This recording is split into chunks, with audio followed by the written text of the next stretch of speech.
Have you ever been talking to a friend? And that friend's like, I don't understand why we need guns. Guns are useless. We'll never beat the military. Your friend is stupid, okay? So, this is the real gun debate,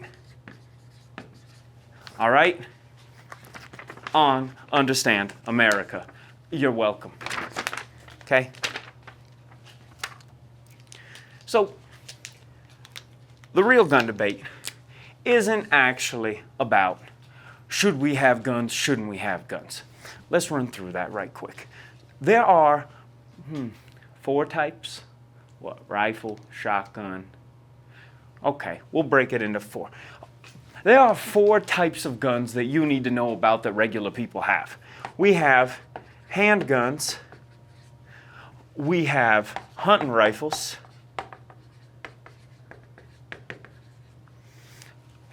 There are, we're going to call them assault weapons. Even though I know everybody who signed up to the NRA just fucking cringed.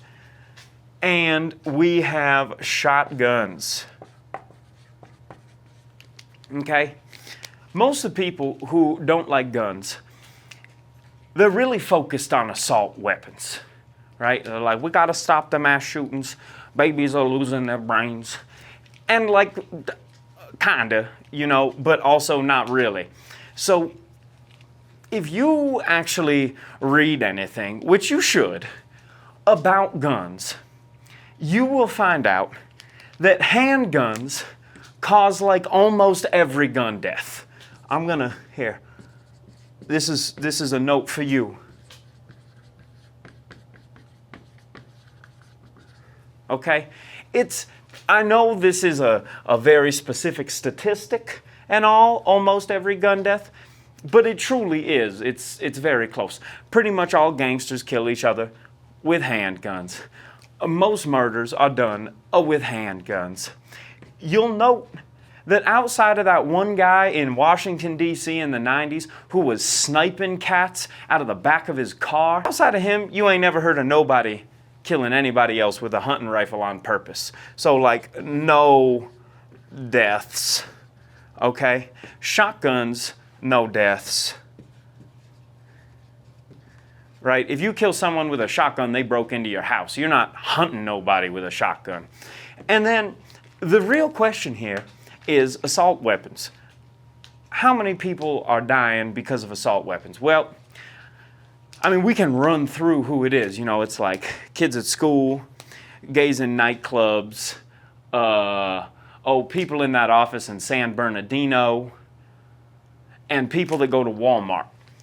That's who dies because of assault weapons, but it's really not very many. And I'll put that great statistics right there. Not very many, okay? But that is group number 2, okay? So handguns is group number 1 by a lot, all right?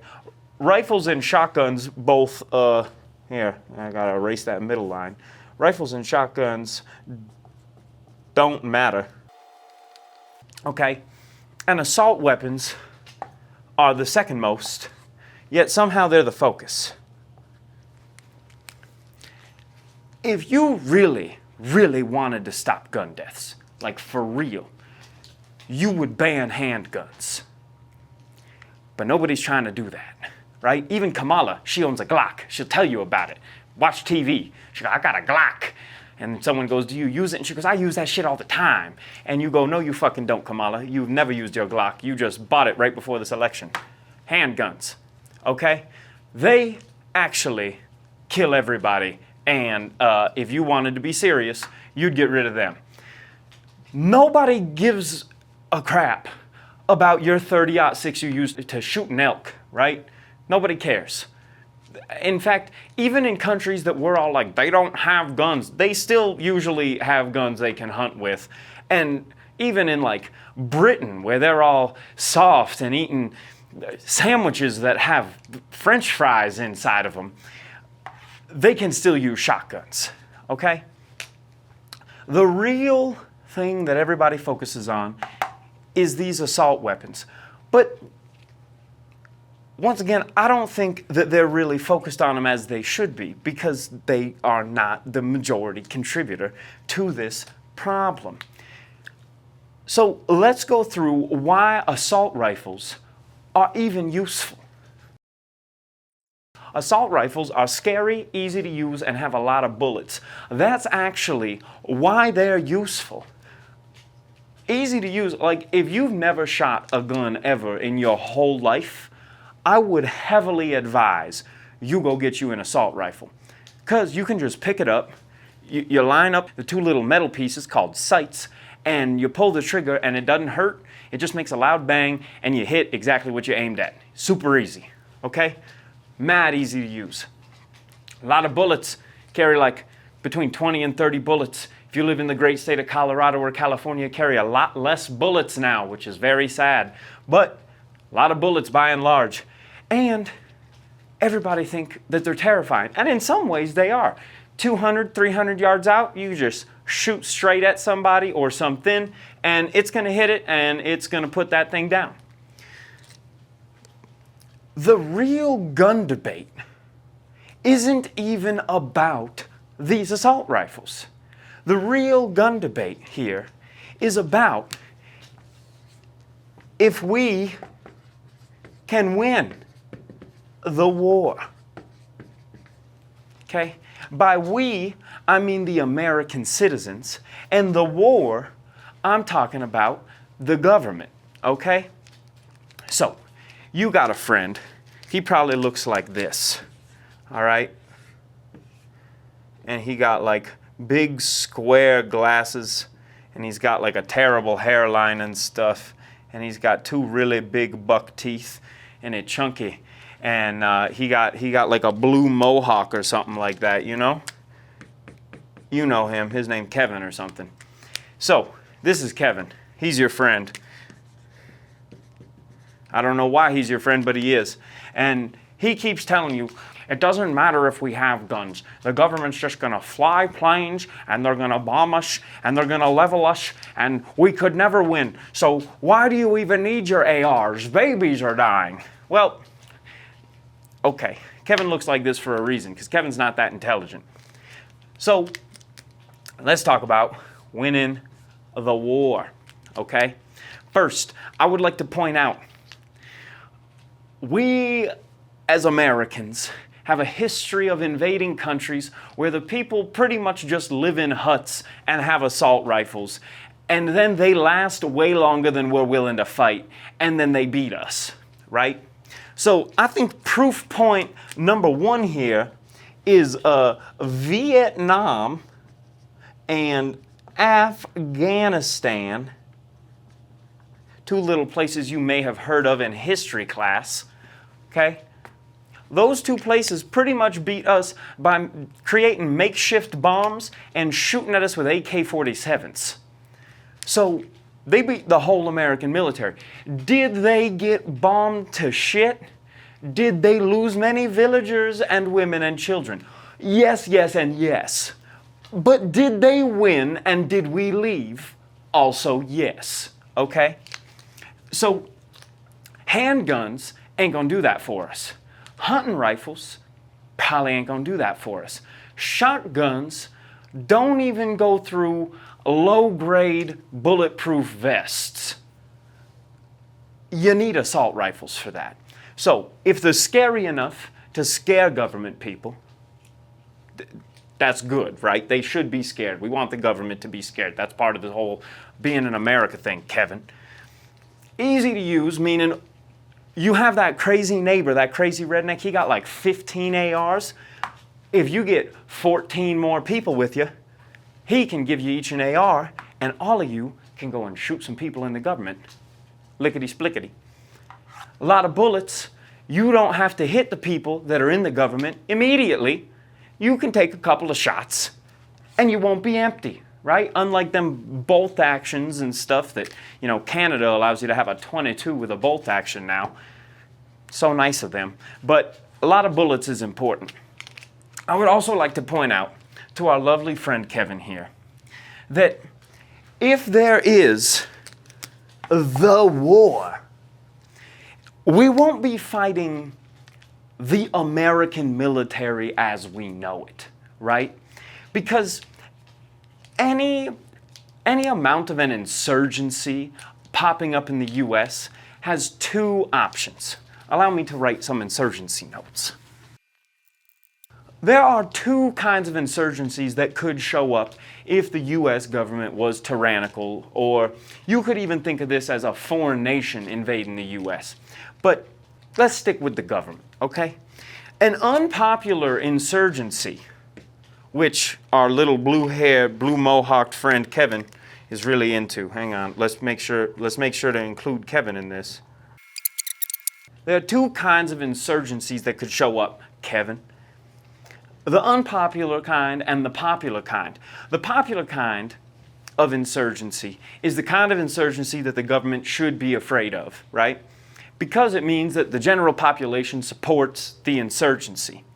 Now, if the general population in the United States of America supports an insurgency, it's also going to mean that the military is fragmented. That is right, kids. That means that we are not going to have the United States Air Force flying airplanes and dropping bombs. No. We're going to have a couple of United States Air Force factions that are fighting each other on behalf of various insurgencies. The whole Civil War math just changed, right? Where an unpopular insurgency is one where the general population does not support said insurgents, and that is going to get G-stomped by a unified United States military. G-stomped to death, okay? We live in a place where we go to 7-Elevens and we drink water and we eat McDonald's. And if there's not like a real problem, we're not trying to go through this whole insurgent thing, right? So if things are actually pretty good, despite what Kevin tries to tell you, we are all gonna just be like, yeah, you should go kill all them insurgents. And then the government is gonna go kill all those insurgents. But if, for whatever reason, a president or Congress, or really just the president or Congress, decide that they're going to start being tyrants, you're going to start seeing a popular insurgency where the military joins in on behalf of some insurgents. And when that's the case, having dudes on the ground with I'm just going to call them AR-15s, with AR-15s or AK-47s or whatever you want. You know, you got yourself a SCAR for whatever reason because you're that guy. That'll work. Having those people, the militia, on the ground becomes super useful, and your life becomes essentially a vote for what kind of government you want. All right? Now, Kevin is going to have a hard time understanding the fact that if we don't have guns, if we can't start the insurgency and start it effectively, then it won't matter whether it's a popular insurgency or not. Everything gets G-stomped to death. Okay, Kevin? Dipshit? All right? We don't want that. We don't want everything to get G-stomped to death. We want popular insurgencies to be able to rise up if need be. Now, Kevin's going to tell you that that's all well and good and all, but in the first few months of a popular insurgency, the military might not be fragmented, so they're just going to bomb the holy shit out of whoever the insurgents are. I think that was the smartest thing Kevin said all day, okay? So, let's draw us a nice little city, okay? And let's say each person that I draw represents 1,000 people. So, insurgents in orange, regular people in blue.